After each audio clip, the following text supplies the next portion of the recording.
This is a map of Copenhagen, a city widely regarded as one of the most livable.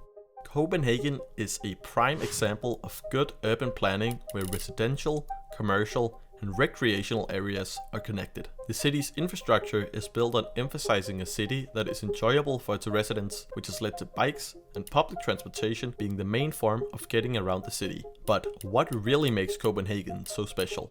Copenhagen is the capital and biggest city of Denmark, and the city houses around 600,000 people, while almost 2 million Danes live in the capital region. The city offers many different forms of sustainable transportation, most notably public transportation, bicycles. And to show just how important this network is, here is a map showing the rail network of Greater Copenhagen. And if you look closely, you'll see that the public transit not only lets you go from outside the city to the city center, it lets you go from suburb to suburb. This means that most residents not only inside Copenhagen but also on the outskirts have public transport easily available, as trains arrive every 5 to 10 minutes while the metro in Copenhagen arrives every 2 to 4 minutes. However, this does not mean that thousands of people don't travel in and out of the city by car like any other major city. This also means that Copenhagen suffers from traffic congestion. The offer of public transport does, however, mean that many people who live inside the city do not own a car. This is due to a few different reasons. First off, if you're traveling inside the city, the fastest way of transportation is often by bus, metro, or bike. Secondly, buying a car in Denmark is very expensive. For example, a new Honda CR-V in Denmark costs around $82,000, while in the US the price for the same car is just below $33,000. And this isn't cherry-picked. Furthermore, take a look at a hybrid Toyota Prius, which in Denmark costs $63,500, while US customers only pay $27,500. Finally, the city of Copenhagen aims to be carbon neutral by 2030, which will mean that the traffic in the city will be free from gas and diesel vehicles, which will also mean that if commuters insist on driving a car, it will have to be electric. But why is this important? Having a city centered around people instead of cars means that the city is less polluted,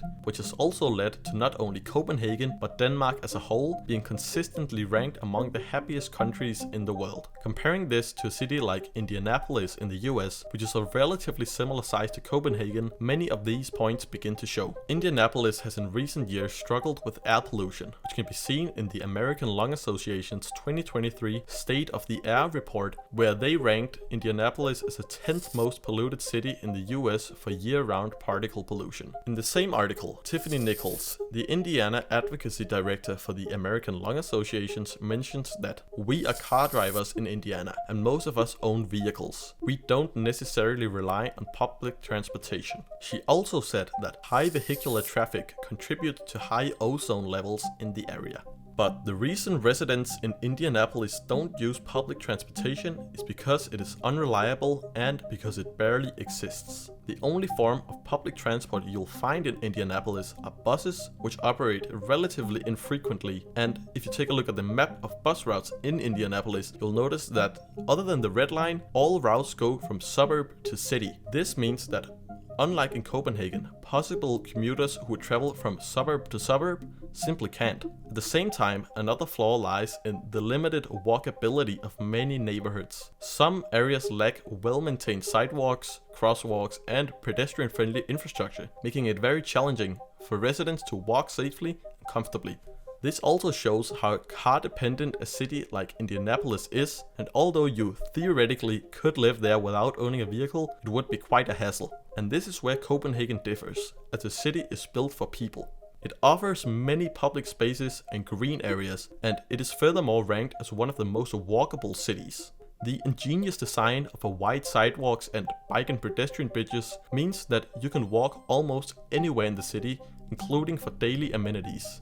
This is also one of the key reasons why there are so few car owners in Copenhagen. And in terms of public spaces and green areas, one of the key reasons why they are so good lies in the promotion of social cohesion. Parks like the iconic King's Garden and Superkilen serve as meeting points, bringing people from diverse backgrounds together and fostering a sense of community. Copenhagen's commitment to public spaces and green areas has transformed it into a model for urban planners worldwide.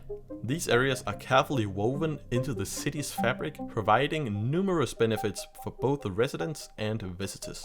But one of the other major things that makes Copenhagen so special and has yet to be mentioned is the land reclamation. Since the Middle Ages, the Danes have reclaimed land and expanded Copenhagen by this method. One of the most significant land reclamations in Copenhagen's history is the development of Christianshavn, which, if you have seen pictures of Copenhagen of before, you will definitely know. By reclaiming these marshlands and mudflats, a network of canals was formed, inspired by Amsterdam's famous canal belt. So yes, Denmark was not only inspired by the Dutch in terms of biking and bike lanes, the canals also came from them. However, the construction of Christianshavn not only provided additional land for residential and commercial development, but it has also become a vibrant maritime hub, connecting Copenhagen with the sea. A more recent and remarkable land reclamation is Nordhavn, an ambitious waterfront development project. This once abandoned industrial area is now undergoing a dramatic transformation into a modern and sustainable neighborhood.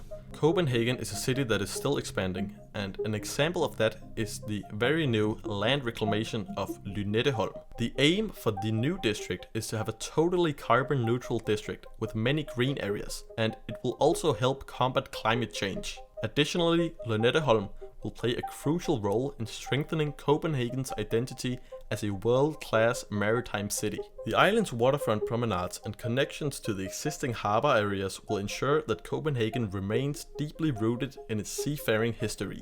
Copenhagen's great urban planning and futuristic view is what makes it so well designed, and the preservation of old and historic buildings is what makes it special. Unlike many other major cities, you won't find any skyscrapers in Copenhagen, which may also be one of the contributors to why it is regarded as one of the most livable cities.